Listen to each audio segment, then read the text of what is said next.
Assalamu alaikum. This is Dr. Mohammed Shafi and today we are going to discuss nerve impulse.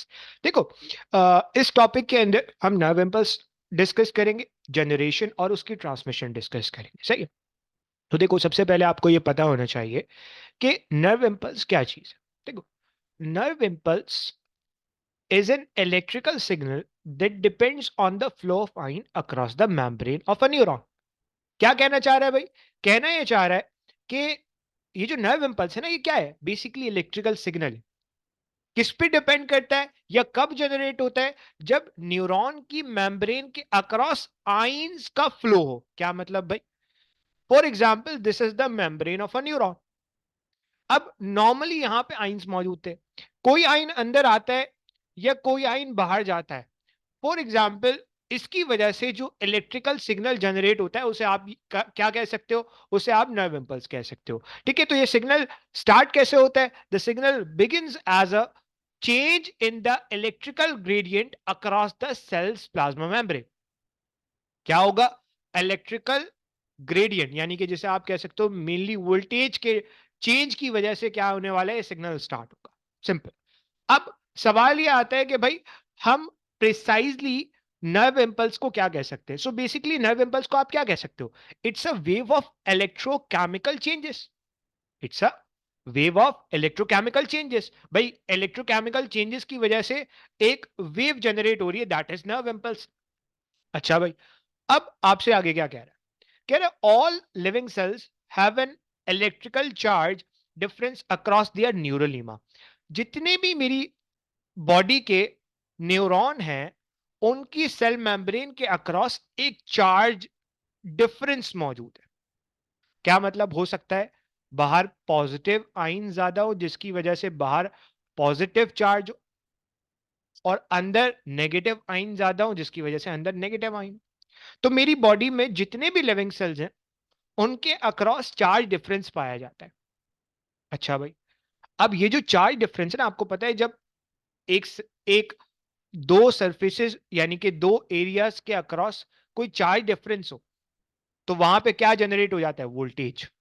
सो कह रहा है difference in the charge give rise to an electrical voltage gradient across the membrane. Simple. अब अगर आप क्या करो, यहां पे एक मेजरिंग इंस्ट्रूमेंट लगा दो, एक इलेक्ट्रोड इसका यहां पे जोड़ दो और एक इलेक्ट्रोड इसका यहां पे जोड़ दो, तो आपको एक वोल्टेज की रीडिंग नजर आएगी। क्यों? क्योंकि चार्ज डिफरेंस है। सो the voltage measured across the neurolema is known as membrane potential। ये जो आप ये जो आप वोल्टेज मेजर करोगे ना, इस वोल्टेज को आप क्या कह रहे हो? मेम्ब्रेन पोटेंशियल का नाम दे रहे हो, because it is across the cell membrane या अक्रॉस द न्यूरोलीमा। सिंपल। अब आगे बढ़ते हैं। आगे आपसे कह रहा है the nerve impulse is electrochemical transmission of message through the neuron. वही बात जो मैंने आपको बताई, इलेक्ट्रोकेमिकल चेंजेस की वजह से नर्व इम्पल्स जनरेट होगा and this travel throughout the neuron, पूरे न्यूरॉन में ट्रैवल करेगा। It travel through the dendrites और axon due to their voltage proteinic gated channels in the neuron. अभी हम इसको डिस्कस करेंगे कि बेसिकली ये ट्रैवल कैसे करता है। अब आगे आपसे कह रहा है these channel open and close in response to the electrical voltage। अब मेरी बात जरा सुनना। अब इस बात का मतलब यहां पे पूरा होता है और यहां पे आपको बताना चाह रहा है कि भाई बेसिकली ये जो नर्व इंपल्स है ना, ये ट्रैवल करता है थ्रू द एक्सॉन और डेंड्राइट। क्यों? क्योंकि इस सेल मेम्ब्रेन पे क्या मौजूद है? डिफरेंट ऐसे वोल्टेज गेटेड चैनल्स मौजूद हैं जो कब ओपन और क्लोज होते हैं। फॉर एग्जांपल, एक वोल्टेज गेटेड चैनल है जो तब ओपन होता है जब मेम्ब्रेन का पोटेंशियल कितना हो? +55 हो, तो ये तभी ओपन होगा। अगर वोल्टेज मेम्ब्रेन का कितना है भाई? फॉर एग्जाम्पल +50 है, तो ये ओपन नहीं होगा, क्लोज रहेगा। जैसे ही +55 पे पहुंचेगा ये ओपन हो जाएगा। अब ये कैसे होता है इसको अभी हम डिस्कस करेंगे। सही है। सो अब आपसे क्या कह रहा है? Neurolemma is polarized. This is the most important thing. Neurolemma कैसी है? पोलराइज्ड। पोलराइज्ड का क्या मतलब है? कि भाई अगर आप न्यूरॉन की मेम्ब्रेन को देखो तो बाहर और अंदर एक चार्ज डिफरेंस मौजूद है। इसे ही आप कह रहे हो, इसे आप क्या कह रहे हो, इसे आप कह रहे हो कि न्यूरोलीमा क्या है, पोलराइज्ड है, उसके ऊपर पोल्स मौजूद है। From inside negatively charged with respect to outside due to the distribution of ions. अब ये बड़ी इंपॉर्टेंट बात की, आपसे कह रहे हैं अगर आप न्यूरोलीमा को देखो ना, so neurolemma is negatively charged inside as compare to outside.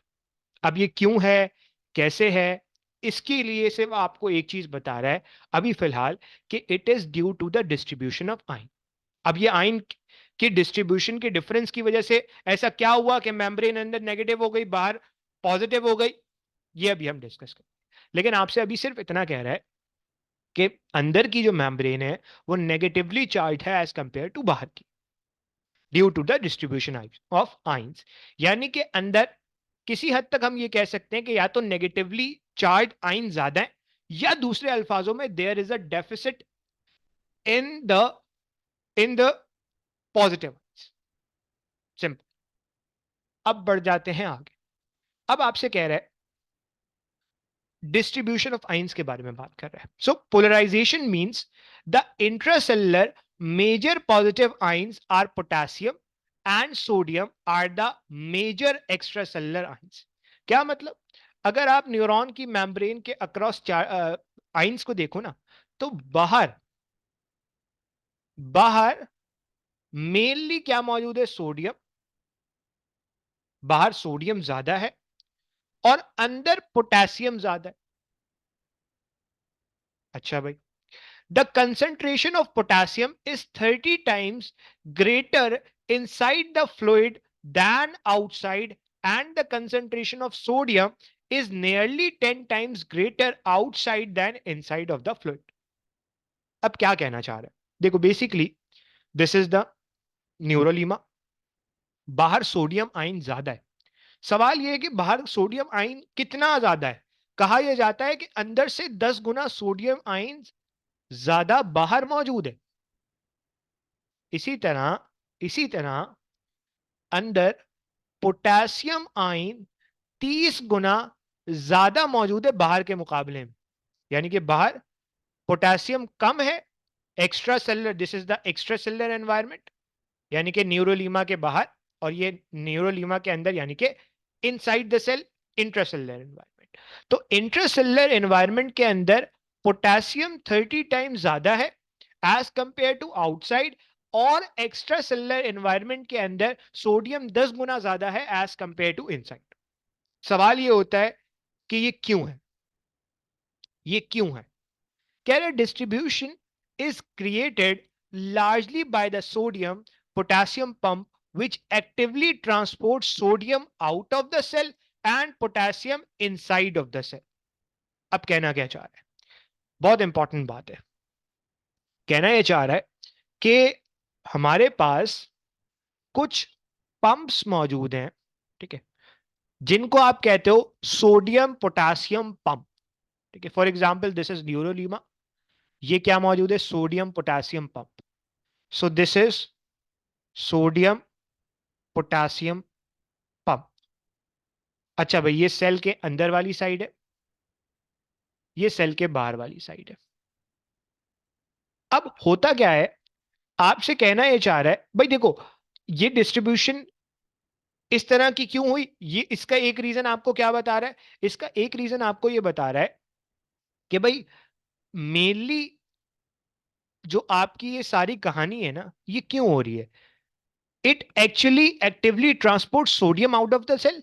ये सोडियम पोटेशियम पंप क्या करता है, सोडियम को बाहर भेजते हैं, पोटेशियम को अंदर लेकर आता है। Sir how is that possible, आप जरा करके बता दे। होता यह है कि ये, भाई मैंने आपको क्या कहा, मैंने आपको कहा कि बाहर सोडियम ज्यादा है, तो अल्टीमेटली अंदर सोडियम कम होगा। अंदर सोडियम क्या है, कम। अंदर पोटेशियम ज्यादा है और बाहर पोटेशियम कम है। अब होता क्या है, ये sodium potassium pump active transport करता है। एक्टिव ट्रांसपोर्ट क्या होती है भाई, movement of ion against their concentration gradient. यानी कि आप आप क्या करोगे, बाहर सोडियम ज्यादा है, अंदर सोडियम कम है, बाहर पोटेशियम कम है, अंदर पोटेशियम ज्यादा है। अब होगा क्या, ये सोडियम पोटेशियम पंप एटीपी की मदद से, एटीपी को यूज करके करेगा ये कि सोडियम जो पहले से अंदर कम था उसको अंदर से बाहर भेजेगा, और पोटेशियम जो ऑलरेडी बाहर कम था उसको अंदर भेजेगा। सही। अब ये कैसे होता है? होता कि ये है कि ये सोडियम पोटेशियम पंप 3 सोडियम को बाहर भेजता है और उसके बदले में 2 पोटेशियम को अंदर लेकर आता है। सो इसे आप कहते हो सोडियम पोटेशियम पंप। सही। तो एक वजह तो ये हो गई, बाहर सोडियम ज्यादा होने की और अंदर पोटेशियम ज्यादा होने की। अब अगली बात आपसे क्या क्या कह रहा है? अगली बात आपसे ये कह रहा है the channel in the membrane are specific to ions and allow only one kind of the ion and restrict other ions to pass through it। भाई मेम्ब्रेन में मौजूद जो चैनल प्रोटीन्स हैं वो एक ही तरह के आयन को आने देते हैं, दूसरी तरह के आयन को नहीं आने देते। अच्छा भाई, उसके अलावा एक रीजन क्या हो गया? Sodium potassium pump. दूसरा रीजन आपको क्या बता रहा है? अभी हम इसको डिटेल के अंदर भी डिस्कस करेंगे, लेकिन दूसरा रीजन आपको ये चार्ज डिस्ट्रीब्यूशन का क्यों क्या बता रहा है कि भाई the negatively charged ions inside the neurolemma are chloride, phosphate, sulfate, and some protein that are produced inside and cannot diffuse outside of the cell। होता क्या है कि बेसिकली ये न्यूरोलीमा है, ये न्यूरॉन है। अब न्यूरॉन के अंदर यानी कि इंट्रासेलुलर एनवायरनमेंट के अंदर कई सारे नेगेटिवली चार्ज आयंस प्रेजेंट होते हैं एज कंपेयर टू आउटसाइड, जो कि सेल मेम्ब्रेन को क्रॉस नहीं कर सकते। इसीलिए जो न्यूरोलीमा है वो अंदर की साइड नेगेटिव है और बाहर की साइड पॉजिटिव है। 2 रीजन अभी इसको इसने आपको बताया। अच्छा भाई, अब आपको एक बड़ी इंपॉर्टेंट बात बता रहा है, और वो क्या बात है? देखो, आपसे कह रहा है resting membrane potential. What is resting membrane potential और आरएमपी? होता क्या है? आपसे कह रहा है a resting nerve cell is a condition when it is not being stimulated to send a nerve impulse। भाई आप कैसे कहोगे कि नर्व सेल या न्यूरॉन इस वक्त रेस्टिंग कंडीशन पे? न्यूरॉन तब रेस्टिंग कंडीशन पे होता है जब वो नर्व इंपल्स ट्रांसमिट नहीं कर रहा होता। सिंपल। इस वक्त the resting membrane is only slightly permeable to these ions while the threshold established during action potential. कहना क्या चाह रहा है? कहना यह चाह रहा है कि अभी जब न्यूरॉन नॉर्मली रेस्टिंग कंडीशन पे है, इस वक्त जो मेम्ब्रेन है ना वो कुछ आइंस के लिए स्लाइटली परमिएबल है, यानी कि कुछ आइंस को सिर्फ थोड़ी तादाद में अंदर आने देती है as compare to action potential. Action potential क्या होता है अभी हम देखने वाले हैं। कह रहा है the potential difference the positive charge and the negative charges across the cell membrane are called the membrane potential and are measured in millivolts. वही बात जो मैंने आपको बताई, ये जो पोटेंशियल आपको अक्रॉस द मेम्ब्रेन मिल रहा है दैट इज मेम्ब्रेन पोटेंशियल। और आमतौर पे इस वोल्टेज को देखो आप, तो ये बहुत ज्यादा तो नहीं होगा, ये आमतौर पे आप मेजर करते हो मिली वोल्ट्स के अंदर। Simple. The resting membrane potential. अब ये रेस्टिंग मेम्ब्रेन पोटेंशियल क्या है? उस वक्त जब मेम्ब्रेन रेस्टिंग कंडीशन पे है उस वक्त जो पोटेंशियल प्रेजेंट है that potential is known as resting membrane potential. अब सवाल ये होता है कि न्यूरॉन के अक्रॉस जब न्यूरॉन रेस्टिंग कंडीशन पे है तो उस वक्त कितना पोटेंशियल मौजूद है? तो कहा यह जाता है कि अगर आप जब न्यूरॉन रेस्टिंग कंडीशन पे है और आप एक इलेक्ट्रोड बाहर लगाओ और एक इलेक्ट्रोड अंदर लगाओ तो इस वक्त जो आपको पोटेंशियल की वैल्यू मिलेगी दैट इज -70। -70 क्यों कह रहा हूं? क्योंकि अंदर नेगेटिविटी है एज कंपेयर टू बाहर के।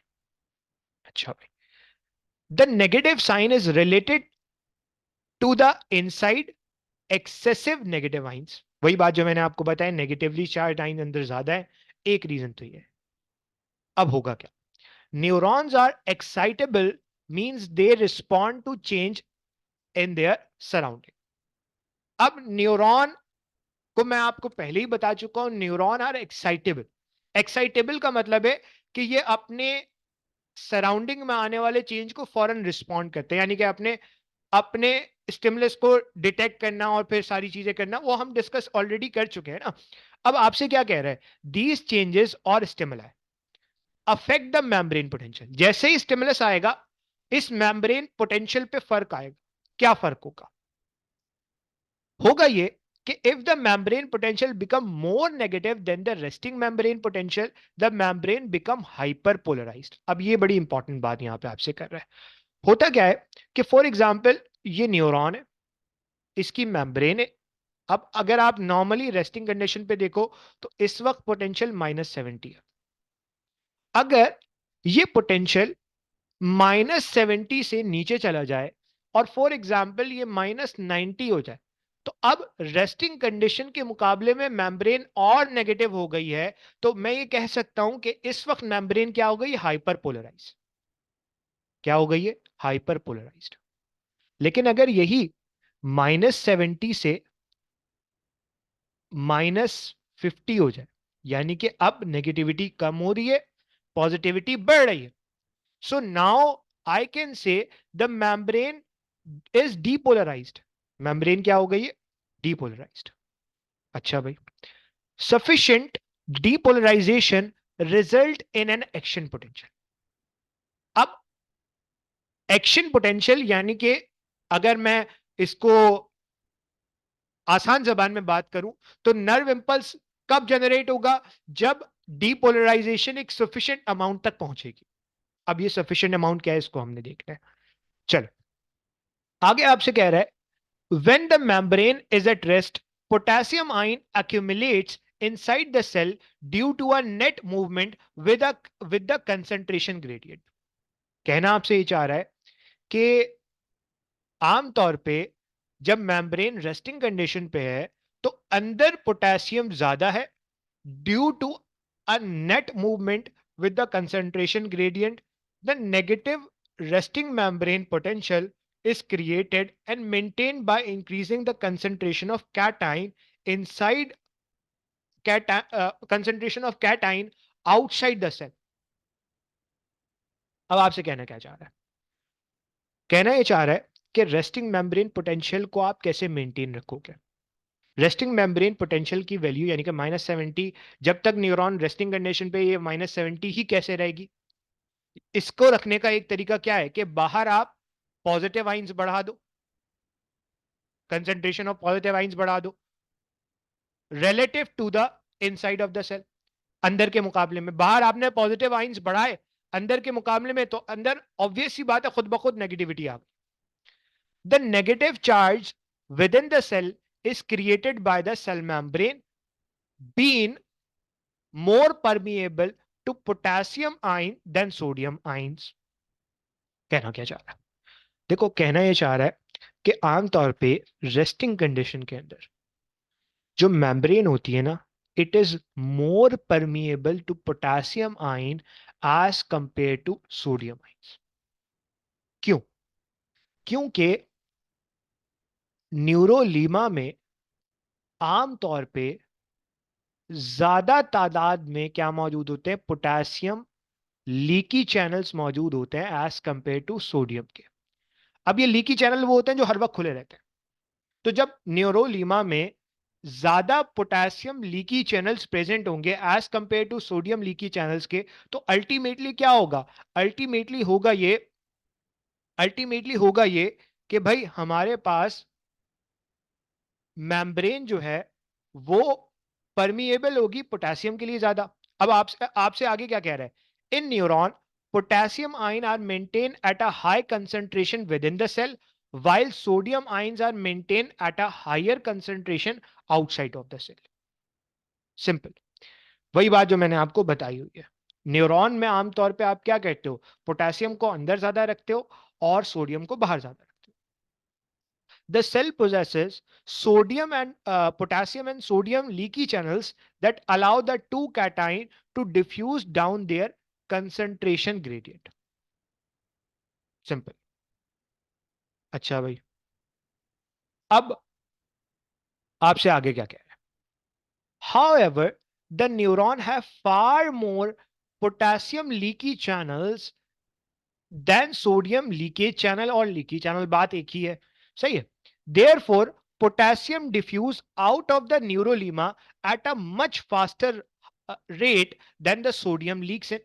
अब देखो, ये न्यूरोलीमा है, मैंने आपको बताया बाहर पोटेशियम सॉरी सोडियम ज्यादा है, अंदर पोटेशियम ज्यादा है।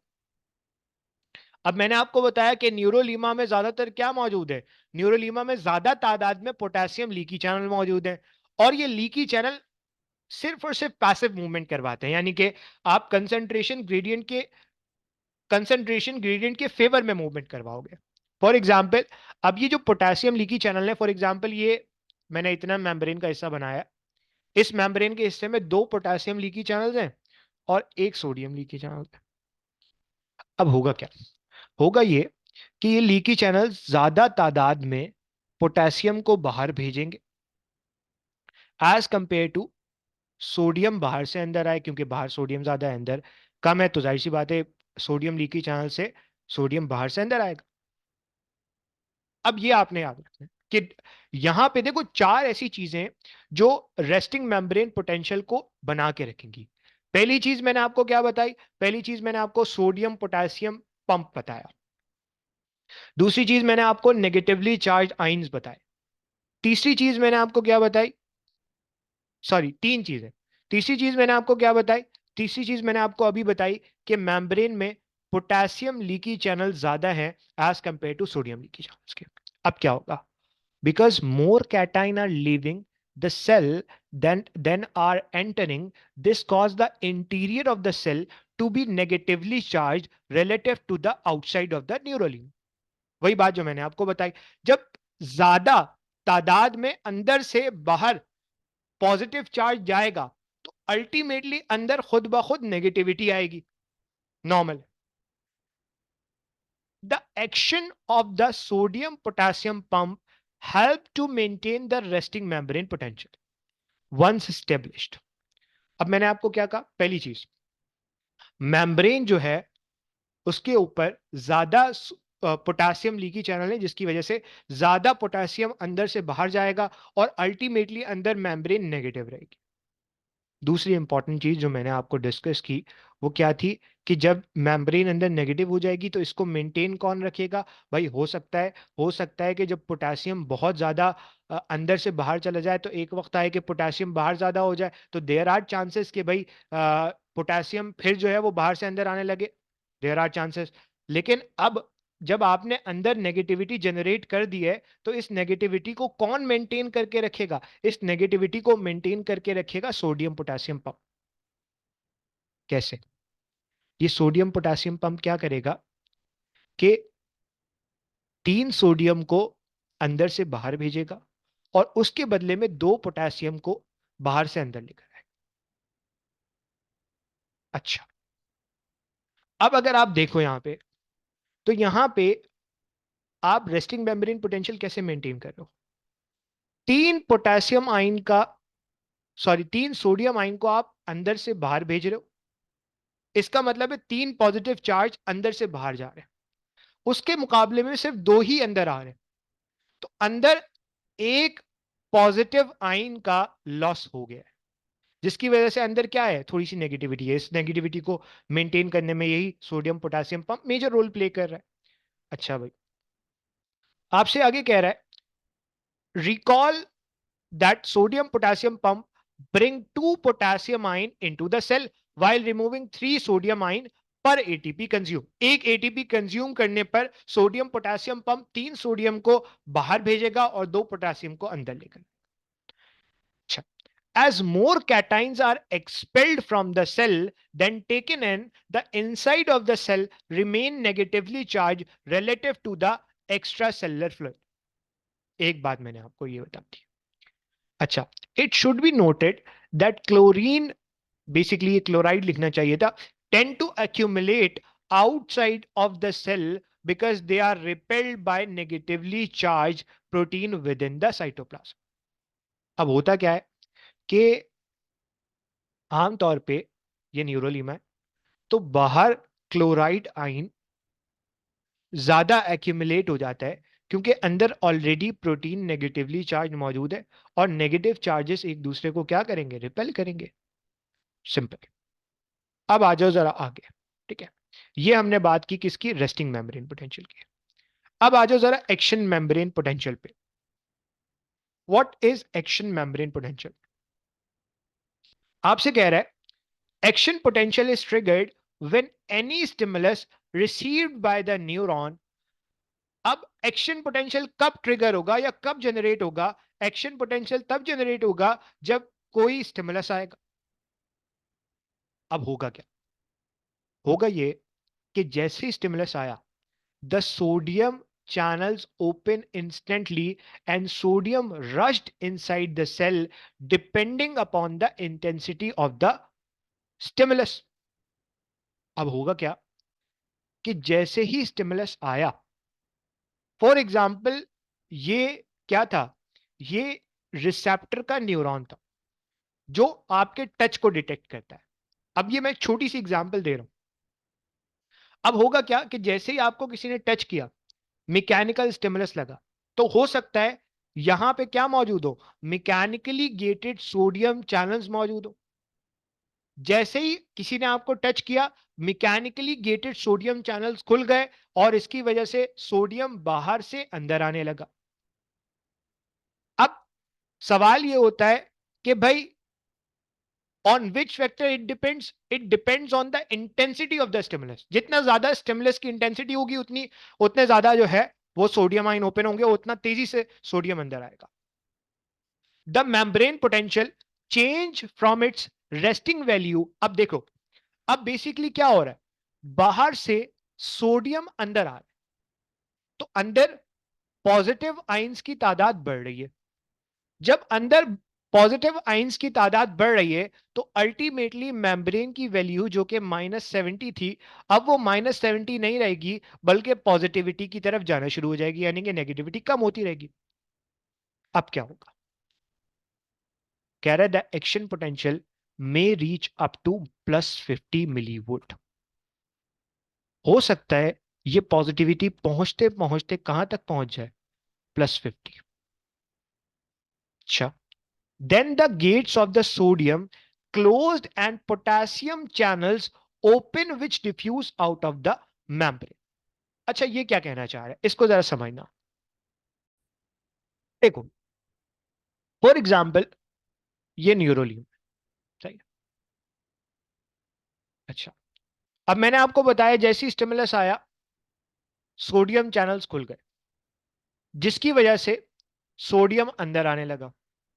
अब जब सोडियम अंदर आने लगा तो अंदर पॉजिटिव आयंस की तादाद बढ़ने लगी। अब जब पॉजिटिव आयंस की तादाद बढ़ने लगी तो अल्टीमेटली मेम्ब्रेन -70 से पॉजिटिविटी की तरफ जाने लगी। ये पहले हो जाएगी -60, फिर होगी -50, इसी तरह पहुंचते पहुंचते मे बी पॉसिबल ये मेम्ब्रेन कहां तक पहुंच जाए, +50 तक। अच्छा, अब मेरी बात जरा गौर से सुनना, यहां पे बड़ी इंपॉर्टेंट बात मैं बता रहा हूं। देखो बेसिकली होगा क्या, होगा ये कि होगा ये कि मैंने आपको बताया जैसे ही स्टिमुलस आया, मेम्ब्रेन पे मौजूद सोडियम चैनल्स खुले, जिसकी वजह से सोडियम अंदर आने लगा। ये सोडियम चैनल्स कौन से थे, मैंने आपको बताया अगर ये टच रिसेप्टर है तो ये मैकेनिकली गेटेड सोडियम चैनल्स होंगे। अब होगा ये कि ये सोडियम जो कि अंदर आ रहा है, ये मेम्ब्रेन को पॉजिटिविटी की तरफ लेकर जाएगा। पहले ये पॉजिटिविटी कहां तक जाएगी, -70 से हो सकता है कहां तक जाए, -60। हो सकता है फिर ये क्योंकि मुसलसल सोडियम अंदर आ रहा है तो हो सकता है पॉजिटिविटी एक ऐसे पोटेंशियल तक पहुंच जाए जिस पोटेंशियल पे फॉर एग्जांपल ये पहुंचती है -55 तक। अच्छा, ये वो पोटेंशियल है, ये वो पोटेंशियल है जिस पे इस न्यूरोलीमा में मौजूद दूसरी तरह के सोडियम चैनल्स खुलते हैं। और ये सोडियम चैनल्स हैं voltage gated sodium channels. Voltage gated sodium channels का क्या मतलब है, ये वो चैनल्स हैं जो तब खुलेंगे जब एक अप्रोप्रिएट वोल्टेज आएगा मेम्ब्रेन पर। हो सकता है ये वोल्टेज गेटेड सोडियम चैनल्स तब खुले जब क्या हो, मेम्ब्रेन पे मेम्ब्रेन का पोटेंशियल कितना हो, -55। तो जैसे ही मेम्ब्रेन का पोटेंशियल -70 से -55 होगा, ये वोल्टेज गेटेड सोडियम चैनल्स बहुत सारे जो कि कहां मौजूद थे, न्यूरोलीमा पे मौजूद थे, खुल जाएंगे। तो एकदम से होगा ये कि अब मेम्ब्रेन क्या हो रही है, डीपोलराइज हो रही है। ये पोटेंशियल -55 से 0 और 0 से +50 तक पहुंचे। अच्छा, अब अब ये +50 वो पोटेंशियल है जिस पोटेंशियल पे हमारे पास जो ये वाले चैनल्स है ना, सोडियम वाले channels, voltage gated sodium channel, ये बन हो जाते हैं। और और इसी वक्त इस न्यूरोलीमा में मौजूद दूसरे चैनल्स जो कि वोल्टेज गेटेड पोटासियम चैनल्स हैं, वो खुल जाते हैं। अब होगा क्या, ये हो गए बंद।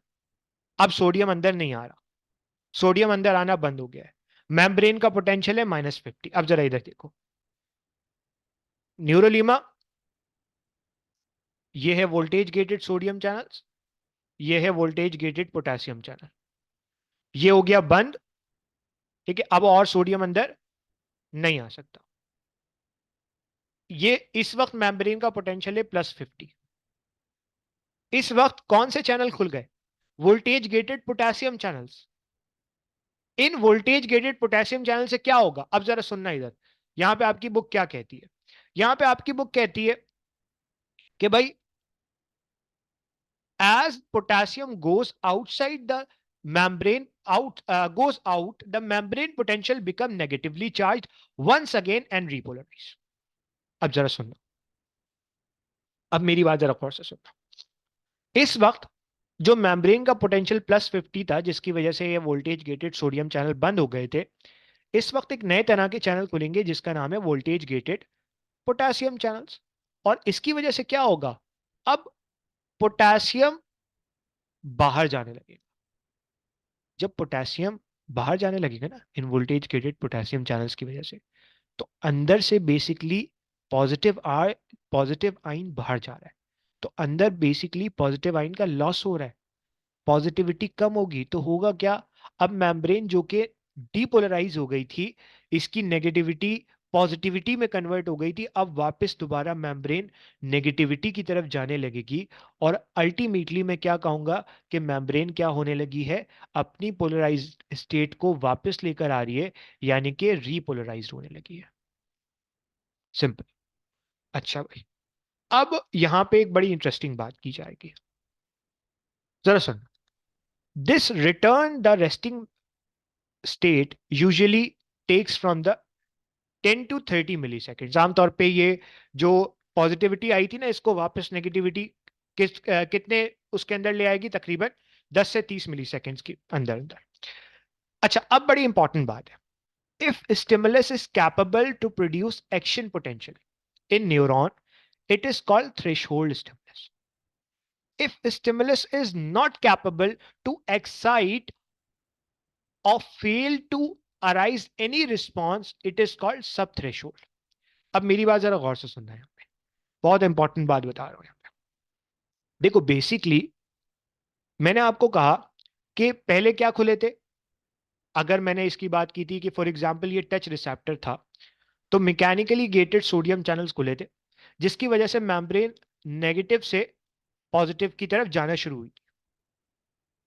हो सकता है स्टिमुलस इतना हल्का हो कि कम सोडियम आयन अंदर आए, और ये मेम्ब्रेन का जो पोटेंशियल है वो इतना ना हो कि जिसकी वजह से voltage gated sodium ion channel खुले।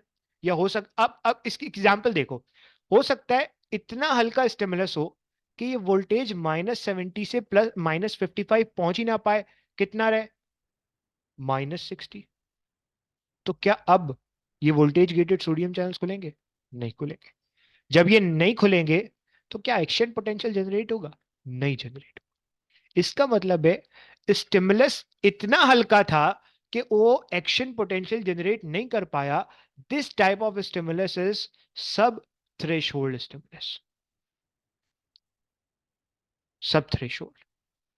और अगर और अगर पोटे अगर स्टिमुलस इतना ज्यादा था कि ये voltage gated potash sodium channels खुल गए तो अल्टीमेटली एक्शन पोटेंशियल जनरेट हो जाएगा। इस स्टिमुलस को आप थ्रेशोल्ड स्टिमुलस का नाम दो। So it is threshold stimulus, simple. अब जरा आगे देखो, अब जरा इधर देखना भाई। अब आगे आपसे क्या कह रहा है, अब डीपोलराइजेशन की बात कर रहा है। आपसे कह रहा है कि it refers to the graded potential state because a threshold of about minus 55 millivolt cause a change in the membrane potential। अच्छा भाई, अब मेरी बात जरा गौर से सुनना। बेसिकली एक्शन पोटेंशियल कब जनरेट होगा? जब वोल्टेज गेटेड सोडियम चैनल खुलेंगे। अगर वोल्टेज गेटेड सोडियम चैनल नहीं खुलते और सोडियम बहुत कम आता है अंदर, तो क्या एक्शन पोटेंशियल जनरेट होगा? नहीं होगा। इस पोटेंशियल को आप क्या कहोगे? इसको आप कहोगे ग्रेडेड पोटेंशियल। ग्रेडेड पोटेंशियल, इसीलिए आपकी किताब ग्रेडेड पोटेंशियल का वर्ड भी यूज करती है। ठीक है, 12। अब बेसिकली आपसे क्या कह रहा है?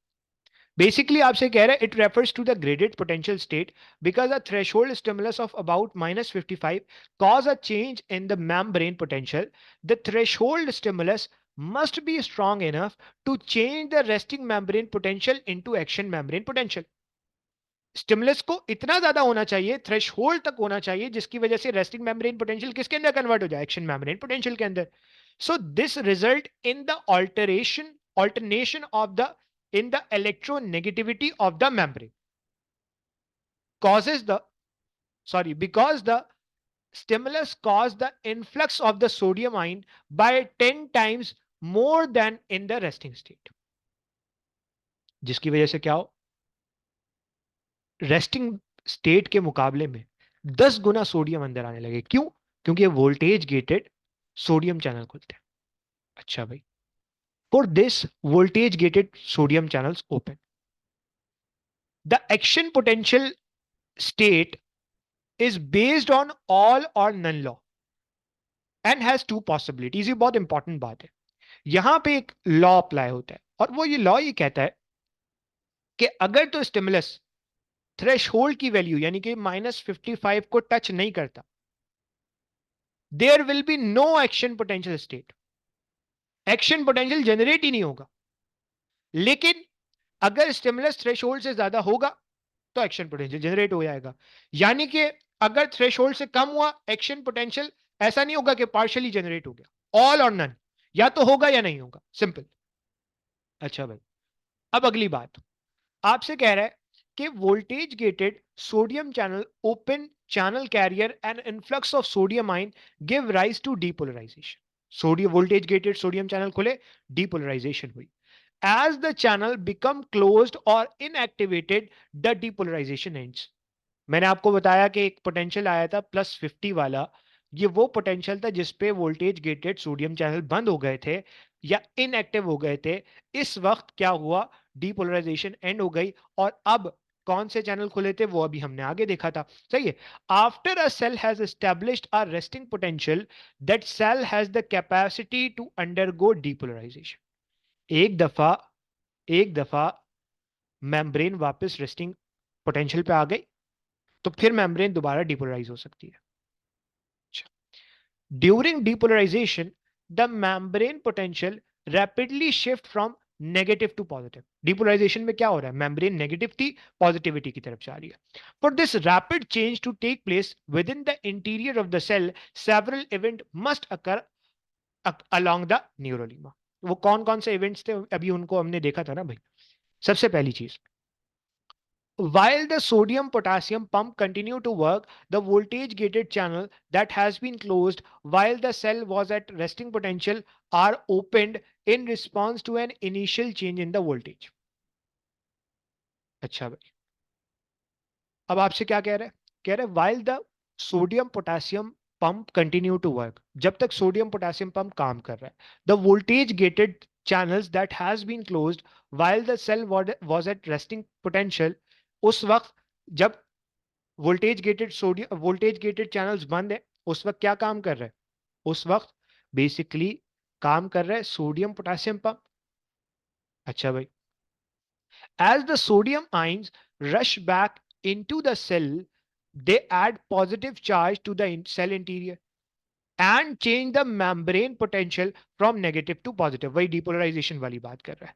Once the interior of the cell become more positively charged, depolarization of the cell is complete and the channels close again.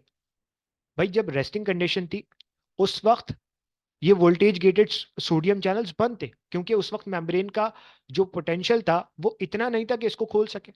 तो उस वक्त सिर्फ सोडियम पोटेशियम पंप काम कर रहे थे. लेकिन जैसे ही स्टिमुलस आया, वोल्टेज गेटेड सोडियम चैनल्स खुले. अल्टीमेटली मेम्ब्रेन नेगेटिव से पॉजिटिव की तरफ गई.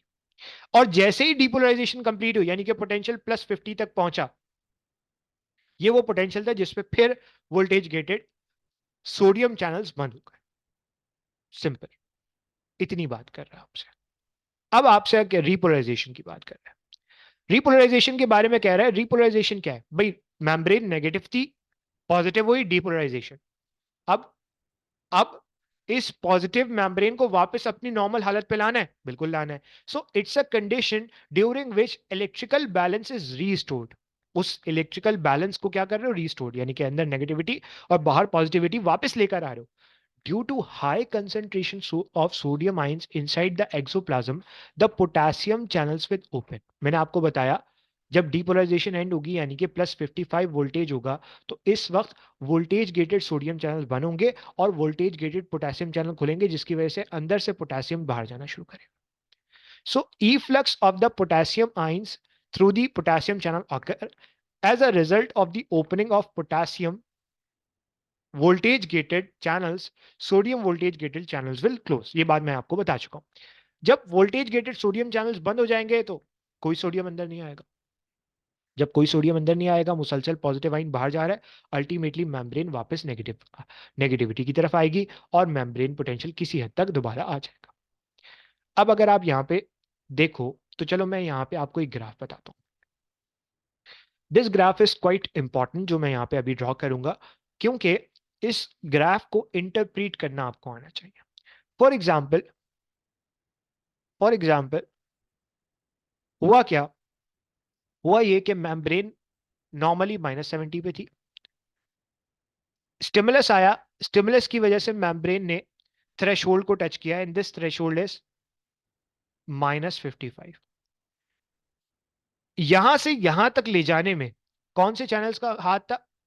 मेजरली लीकी चैनल्स का. मैंने in the case of receptor, tactile receptor यानी कि टच रिसेप्टर की केस में मैकेनो रिसेप्टर की बात की. अब जैसे ही स्टिमुलस -55 पे आया, इस वक्त एकदम से बहुत सारे sodium voltage gated sodium channel खुले, जिसकी वजह से मेम्ब्रेन एकदम जो है वो पॉजिटिविटी की तरफ गई. कितना? तकरीबन +50 तक. ये वो पोटेंशियल था जिसपे वोल्टेज गेटेड सोडियम चैनल बंद हो गए और वोल्टेज गेटेड पोटेशियम चैनल खुले. और जैसे ही खुले तो बाहर से पोटेशियम, सॉरी, अंदर से पोटेशियम बाहर जाने लगा. अल्टीमेटली मेम्ब्रेन वापस कैसे होने लगी? नेगेटिव. देखो मेम्ब्रेन क्या हो रही है? नेगेटिव. तो इस स्टेट को आपने क्या कहा? रिपोलराइजेशन. अब जब ये रिपोलराइजेशन हो रही है तो इस वक्त कौन से चैनल्स काम कर रहे हैं? Voltage gated potassium channels. अच्छा भाई, इतना समझो आप. अब आगे आपसे क्या कह रहा है? अब आगे आपसे ये कह रहा है कि जरा बात को समझ. until the potassium channel close, the number of potassium ions that has moved across the membrane is enough to restore the initial polarized potential state. होता क्या है कि भाई डिपोलराइजेशन, ये ग्राफ है, सॉरी, ठीक है, रिपोलराइजेशन हो रही है, हो रही है, हो रही है, हो रही है, हो रही है, हो रही है. ये वो पॉइंट आएगा जिसपे इतना पोटेशियम बाहर चला जाएगा कि अंदर वापस क्या आ जाएगी? Negativity.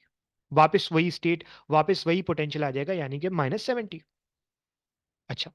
As a result of this the membrane become hyperpolarize. अब बात यहां पे नहीं रुकेगी. अब होगा क्या कि ये जो वोल्टेज गेटेड पोटेशियम चैनल्स है ना, ये -70 पे नहीं रुकते, बल्कि ये थोड़ा लेट क्लोज होते हैं. अब जब ये लेट क्लोज होंगे तो ज्यादा पोटेशियम अंदर से बाहर चला जाएगा. जब ज्यादा पोटेशियम अंदर से बाहर चला जाएगा तो मेम्ब्रेन पहले -70 तक नेगेटिव थी, अब और नेगेटिव हो जाएगी. कितनी? -90 तक. तो इस वक्त अगर आप देखो तो रेस्टिंग मेम्ब्रेन पोटेंशियल के हिसाब से मेम्ब्रेन और नेगेटिव हो गई है. So now I can say membrane is hyperpolarized. Membrane is hyperpolarized. अच्छा, अब यहां पे आपसे क्या कह रहा है? यहां पे आपसे कह रहा है कि it has a potential difference of -90.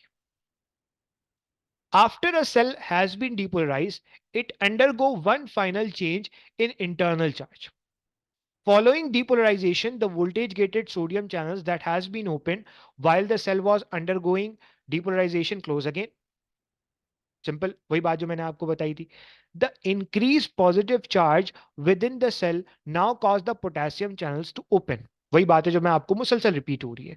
Potassium ions been to move down to the electrochemical gradient in favour of the concentration gradient. जाहिर सी बात है, मैंने आपको बताया कि अंदर पोटेशियम ज्यादा था तो बाहर जाने लगेगा. नॉर्मली यही हुआ है. चाहिए as potassium moves out of the cell, the potential within the cell decrease and approaches its resting potential once more. The sodium potassium pump work continuously throughout this process. चाहे डिपोलराइजेशन हो repolarisation हो, sodium potassium pump अपना काम कर रहा है irrespective of the membrane potential. अच्छा भाई, अब आपसे एक बड़ी इंपॉर्टेंट बात कर रहा है, that is refractory period. What is refractory period? So अब जरा गौर से सुनना.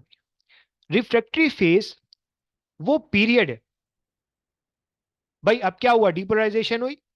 डिपोलराइजेशन की वजह से नर्व इंपल्स जनरेट हुआ, नर्व इंपल्स आगे गया. अब मेम्ब्रेन जब डिपोलराइजेशन की वजह से आगे नर्व इंपल्स चला गया, तो अब मेम्ब्रेन को वापस अपनी असल हालत में आना है. तो दैट पीरियड जो उसको चाहिए होगा, that would B refractory period. इस पीरियड के दौरान the membrane prepare itself for the conduction of the second stimulus. भले से मेम्ब्रेन में, अब जरा गौर करना. देखो, अब अगर आपको याद हो तो मैंने आपको बताया था कि जब नॉर्मल रेस्टिंग कंडीशन थी, ठीक है, जब नॉर्मल रेस्टिंग कंडीशन थी उस वक्त बाहर सोडियम ज्यादा था, अंदर पोटेशियम ज्यादा था. ये नॉर्मल कंडीशन थी स्टार्ट में. डीपोलराइजेशन हुई, रिपोलराइजेशन हुई. डीपोलराइजेशन की वजह से सोडियम अंदर आया, ठीक है, और फिर सोडियम चैनल बंद हो गए. अब सोडियम बाहर से अंदर नहीं आ सकता और अंदर से बाहर नहीं जा सकता नॉर्मली, ठीक है, बहुत ज्यादा तादाद. इसी वक्त पोटेशियम चैनल्स खुलेंगे और पोटेशियम को अंदर से बाहर लेकर जाएंगे. अब अगर आप गौर करो तो किसी हद तक बाहर सोडियम कम हो जाएगा क्योंकि अंदर आ गया है, और किसी हद तक पोटेशियम अंदर से बाहर जा चुका है, बाहर पोटेशियम की तादाद बढ़ गई है. अब आपने भले से चार्जेस तो नॉर्मल कर लिए, यानी कि अंदर नेगेटिव चार्ज आ गया, बाहर पॉजिटिव चार्ज आ गया, लेकिन जो आयनिक डिस्ट्रीब्यूशन थी वो चेंज हो चुकी है. अब क्या कहानी होगी? अब अगर आपको दोबारा नर्व इंपल्स जनरेट करना है तो इस आयनिक डिस्ट्रीब्यूशन को वापस लाना होगा. अच्छा भाई, सो वो पीरियड जिसमें सेकेंड स्टिमुलस को कंडक्ट करने के लिए मेम्ब्रेन अपने आप को प्रिपेयर करेगी, that would be known as refractory period. और ये कितना सेकंड्स होता है? -2, सॉरी 2 मिली सेकेंड्स. अब इस रिफ्रैक्टरी पीरियड के दौरान क्या होगा? The sodium ATP driven pump allow the reestablishment of the original distribution of sodium and potassium ions. अब जरा इधर सुनना.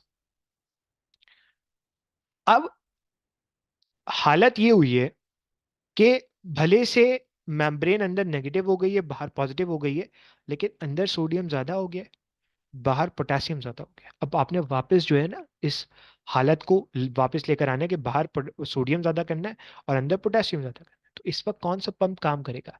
इस वक्त काम करेगा सोडियम पोटेशियम पंप. और जो सोडियम अंदर आ गया था ना उसको बाहर निकालेगा और पोटेशियम को अंदर लेकर आएगा. तो इससे क्या होगा? नेगेटिविटी तो वही रहेगी, क्योंकि जाहिर सी बात है 3 सोडियम बाहर जाएंगे, 2 पोटेशियम अंदर आएंगे, तो एक चार्ज का डिफरेंस यानी कि एक पॉजिटिव चार्ज अंदर कम होगा. तो नेगेटिविटी तो रहेगी, लेकिन ये आयनिक डिस्ट्रीब्यूशन चेंज हो जाएगी. सिंपल सी बात है. अच्छा, अब अब अगली बात आपसे क्या कह रहा है? अगली बात आपसे ये कह रहा है कि help to restore the resting membrane state for the conduction of the second nerve impulse. Second nerve impulse के लिए खुद को तैयार कर रहा है. It causes the movement of ion both against the concentration gradient. For every two potassium ion that move inside three sodium are transported outside. The process require ATP क्योंकि ये कौन सी ट्रांसपोर्ट है, ये क्योंकि ये एक्टिव ट्रांसपोर्ट है. Simple. अच्छा, अब मेरी बात जरा गौर से सुनना. अब यहां पे अगर मैं बात करूं तो दो तरह के रिफ्रैक्टरी पीरियड मौजूद हैं.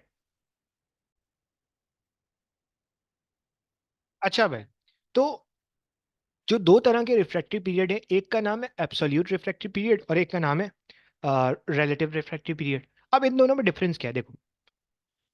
फॉर एग्जाम्पल स्टिमुलस आया, स्टिमुलस ने थ्रेश होल्ड को, जो कि ये रहा थ्रेश होल्ड, इसको टच किया. अब जैसे ही टच किया, तमाम के तमाम वोल्टेज गेटेड सोडियम चैनल्स खुल गए. अब जब वोल्टेज गेटेड सोडियम चैनल्स खुल गए, तो क्या इस वक्त फॉर एग्जाम्पल एक और स्टिमुलस आया, क्या वो भी ट्रांसमिट हो जाएगा? नहीं, क्योंकि पहला अभी चल रहा है. इस पीरियड में, जैसा आपने क्या कहा, एब्सोल्यूट रिफ्रैक्टिव पीरियड, इसमें कोई दूसरा स्टिमुलस अब आगे ट्रांसमिट नहीं हो सकता क्योंकि ऑलरेडी पहला चल रहा है. इस वक्त बेसिकली कौन से चैनल्स खुले हुए? Voltage gated sodium channels. तो दूसरा दूसरा कितना भी स्टिमुलस इंटेंसिटी का ना हो, कितना भी इंटेंसिटी का स्टिमुलस हो, वो ट्रांसमिट नहीं होगा. अब फॉर एग्जाम्पल +50 तक पहुंचा और वोल्टेज गेटेड पोटेशियम चैनल खुले. क्या अब वोल्टेज गेटेड, अब फॉर एग्जाम्पल एक बहुत ज्यादा इंटेंसिटी का सोडियम सॉरी स्टिमुलस आया, क्या वो आगे ट्रांसमिट हो जाएगा? नहीं, क्योंकि इस वक्त मेम्ब्रेन के ऊपर वोल्टेज गेटेड पोटेशियम चैनल खुले हुए हैं.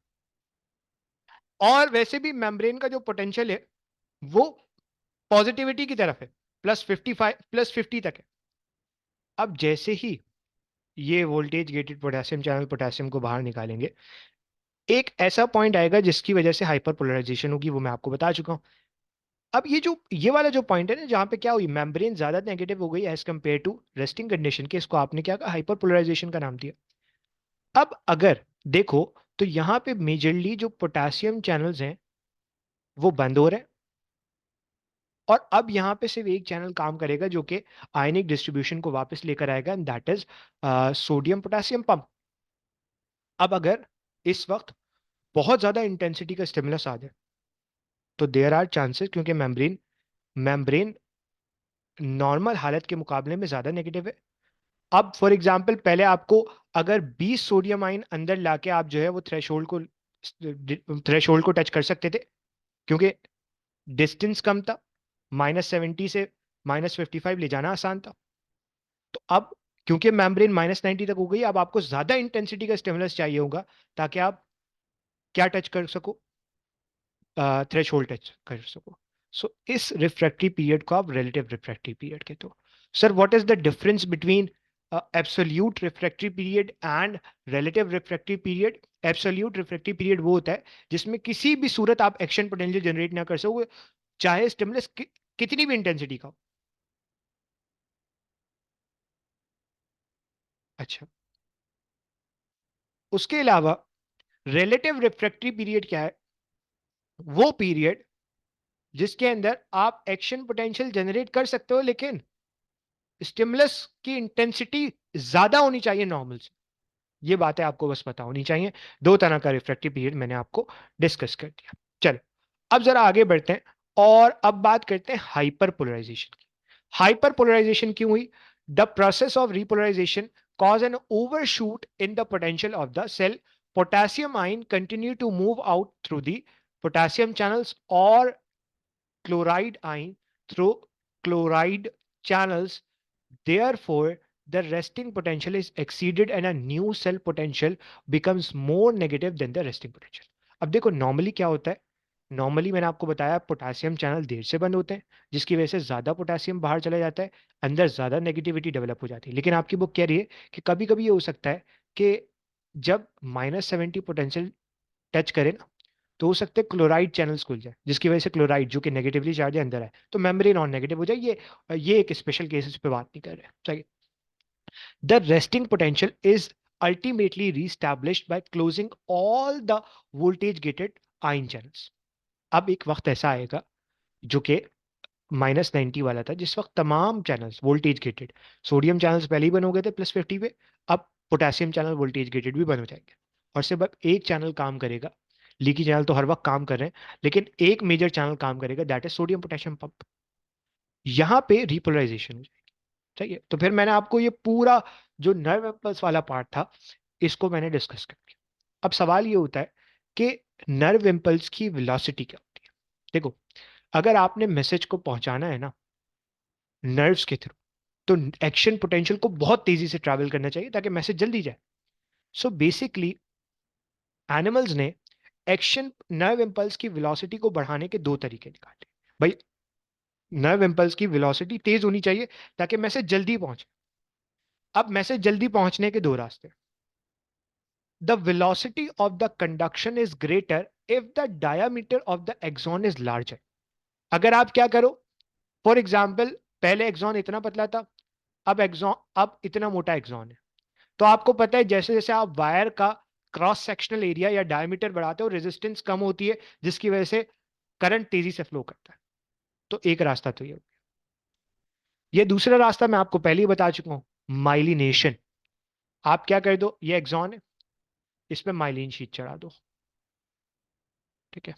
अब ये माइलिन शीट से क्या होगा वो मैंने आपको बताना है। बहरहाल आपको इतना पता होना चाहिए कि भाई डायमीटर बढ़ाने से क्या होगा। सो आपसे कह रहे हैं increasing the diameter of an axon increase the nerve impulse due to the electrical property of resistance. Electrical resistance is inversely proportional to the cross sectional area. अच्छा, अब यहां पे अगली बात जो जरूरी है, आपसे कह रहा है so larger diameter axon have less resistance to nerve impulse.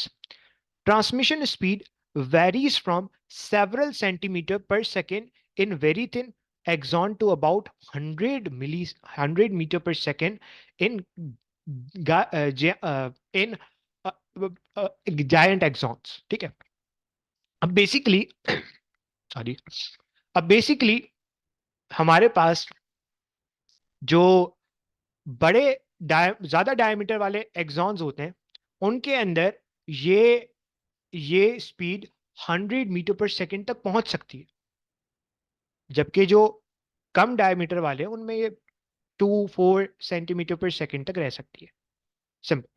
अब दूसरी चीज, myelinated axon conduct impulses more rapidly than the unmyelinated axon because the action potential is myelinated axon are only produced at node of Ranvier। अच्छा, अब ये बात जरा समझने वाली है। देखो, फॉर एग्जाम्पल, ये एक अनमाइलिनेटेड एक्सॉन है और ये एक माइलिनेटेड एक्सॉन है। अब अगर आपने इस अनमाइलिनेटेड एक्सॉन के अंदर एक्शन पोटेंशियल जनरेट करना है, तो सबसे पहले एक्शन पोटेंशियल यहां जनरेट होगा, उसके बाद उसके बाद यही आगे जाएगा, और यहाँ पे sodium voltage gated sodium channel खुलेंगे, फिर एक्शन पोटेंशियल जनरेट होगा, फिर यहाँ पे, फिर यहाँ पे, फिर यहाँ पे, फिर यहाँ पे कंटिन्यूसली एक्शन पोटेंशियल जनरेट करना है।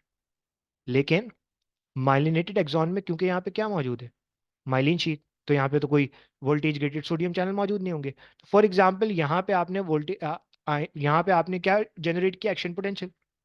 अब यहाँ पे तो एक्शन पोटेंशियल जनरेट नहीं हो सकता, तो जब वो सोडियम चैनल्स यहाँ पहुंचेंगे, भाई यहाँ पे तो कोई एक्शन पोटेंशियल जनरेट नहीं हो सकता ना, यहाँ पे वोल्टेज ग्रेडेड सोडियम चैनल खुलेंगे। तो अब अगर आप देखो तो ऐसा लग रहा है कि जो नर्व इम्पल्स है वो जंप कर रहा है इस नोड ऑफ रैनवीर से इस नोड ऑफ रैनवीर पे। सो also, extracellular fluid is in contact with the axon membrane only at the nodes। वही बात जो मैंने आपको बताई, भाई बेसिकली जो सोडियम है बाहर से अंदर कहां से आता है, एक्स्ट्रा सेलुलर इन्वायरमेंट या एक्स्ट्रा सेलुलर फ्लूइड से। So that flow of ions between inside and outside of the axon can only occur in these sites।